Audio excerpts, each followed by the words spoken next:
Hi friends, welcome back to పాదాల పొదరిల్లు. నా కథలు, నా కవితలు. పుష్పాస్ ప్రణయ సంగమం. ఈ జనరేషన్లో చాముండేశ్వరి మాటలు కొంచెం ఇబ్బందిగా అనిపించినా ఆవిడ చెప్పింది కూడా ఒక రకంగా నిజమే కనుక కాదు కూడదు అనకుండా దీపిక వెళ్ళాల్సిన అడ్రస్ చెప్తాడు రామచంద్రన్. అది తమ ఇంటికి దగ్గరే కావడంతో ప్రాబ్లం ఉండదు అనుకుంటారు అందరూ కూడా. నేను ఈ విషయం అబ్బాయి వాళ్ళకి చెప్తాను, నువ్వు రెడీ అయ్యి వెళ్ళు దీపు. అప్పటికే టిఫిన్ తినడం పూర్తి చేయడంతో ఆఫీస్కి స్టార్ట్ అవుతాడు అశోక్ రామచంద్రన్. అతను అటు వెళ్ళగానే అప్పటి వరకు మనసులో తెగ సంబరపడిపోతున్న చాముండేశ్వరి దీపికని చూస్తూ, టిఫిన్ తినవే మనవరాలా, బయటికి వెళ్ళాలిగా నువ్వు అంటూ ఎలా అయితేనేం ఆవిడ అనుకున్నట్టు జరుగుతుండడంతో సంతోషంగా తన గదిలోకి వెళ్ళిపోతారు. ఇంతలో వల్లి ప్లేట్లో టిఫిన్ వడ్డించి రాదీపు అని పిలిచేసరికి పళ్ళు పట్టపట్టలాడిస్తూ మూతి బిగించి డైనింగ్ టేబుల్ దగ్గరికి నడుస్తుంది. కాసేపటి తర్వాత రూమ్లో అద్దం ముందు కూర్చుని తెగ చించుతుంది దీపిక. నువ్వు రూమ్కి వెళ్ళు, నేను కాసేపట్లో వస్తాను అన్న తల్లి కోసం ఎదురు చూస్తూ.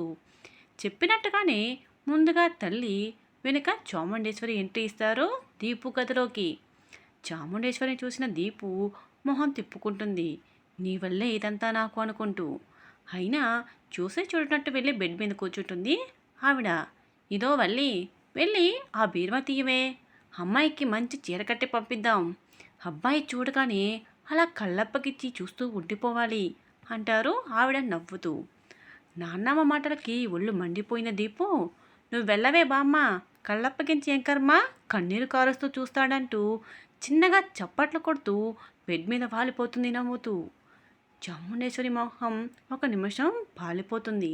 అయినా అదేమీ పట్టించుకోకుండా అలా ఉన్న నన్ను చూసేగా మీ తాతగారు మనసు పారేసుకొని, కట్టుకుంటే నిన్ను తప్ప కట్టుకోను, ఒట్టు పెట్టుకుంటినమ్మా బెట్టు చేయకే అంటూ నా చుట్టూ తిరిగి మరీ నన్ను కట్టుకుంది.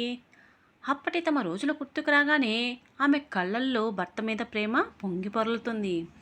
ఈ పాట ఎక్కడో విన్నట్టుందే, ఇది నిజంగా తాతయ్యనే పాడారా అనుమానంగా అడిగింది దీపు. అవునే మనవరాలా, నీకన్నీ అనుమానాలే. వల్లి, అయిందా దీని బట్టలు వెతకడం, ఎంతసేపు చూస్తావు? బెడ్ మీద నుండి కోడలని అడుగుతారు మనవరాలితో ముచ్చటిస్తూ. హా, చూస్తున్నా అత్తయ్య, వీటిలో ఏది తీయాలో తెలియట్లేదు సమాధానం ఇచ్చింది వల్లి.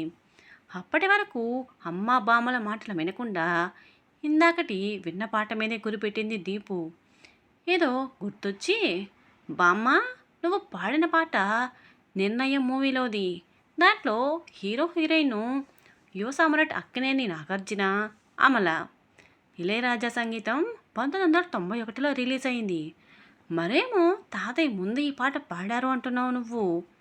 అంటే ఆ పాటని తాతయ్య దగ్గర కాపీ కొట్టారంటావా?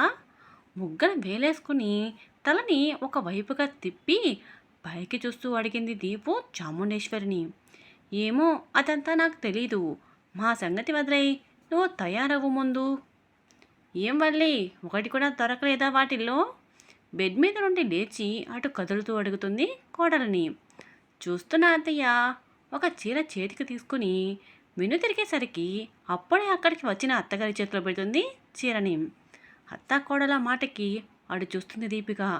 కోపం కస్సున బుసగొట్టగా, ఏమనుకుంటున్నారు ఇద్దరు? నన్ను గంగిరెద్దులా అలంకరించి వాడి ముందు నిలబెట్టాలని చూస్తున్నారా? అమ్మా, నువ్వు కూడా ఏంటి, బామ్మ కంటే తెలియదనుకో. అన్నీ తెలిసిన నువ్వు కూడా బామ్మ చెప్పినట్టు చేస్తున్నావు. నిన్ను ఎలా అర్థం చేసుకోవాలి? అదంతా కాదు, కాఫీ కేఫ్లో మీటింగ్ అంటే ఇలా పట్టు చీర కట్టుకుని వెళ్తారా ఎవరైనా? నేను కేవలం అతన్ని చూసి మాట్లాడడానికి వెళ్తున్నాను. మీరేంటంటే నన్ను అక్కడే అతనికిచ్చి పెళ్లి చేసి అట్నుంచి అటే పంపించేయాలని చూస్తున్నారు. అంత భారం అయిపోయానా మీకు అంటూ బెడ్ మీద కూర్చుండిపోతుంది తలదించుకుని.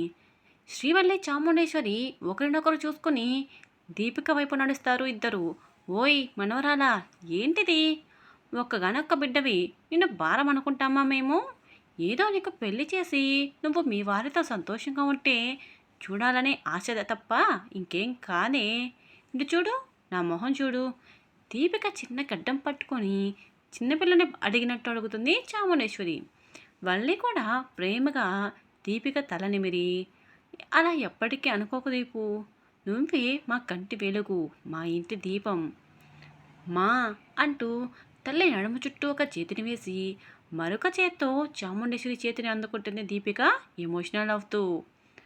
పరిస్థితిని తేలిక చేయడానికన్నట్టు లేని హుషారుని నటిస్తూ, ఏది చుట్టబోతున్నారు నాకు, అదే అదే కట్టబోతున్నారు, చీరనే కన్ఫర్మ్ చేసేసారా మీరు, ఇంకోసారి ఆలోచించండి ఇద్దరు, డ్రెస్లో వెళ్తాను ప్లీజ్. అమాయకంగా మొహం పెట్టి చిన్నపిల్లలా అడుగుతున్న దీపికను చూసి అప్పటి వరకు సైలెంట్గా ఉన్న అత్తాకోడళ్ళు యాక్టివ్ మోడ్లోకి మారిపోతారు ఒక్కసారిగా.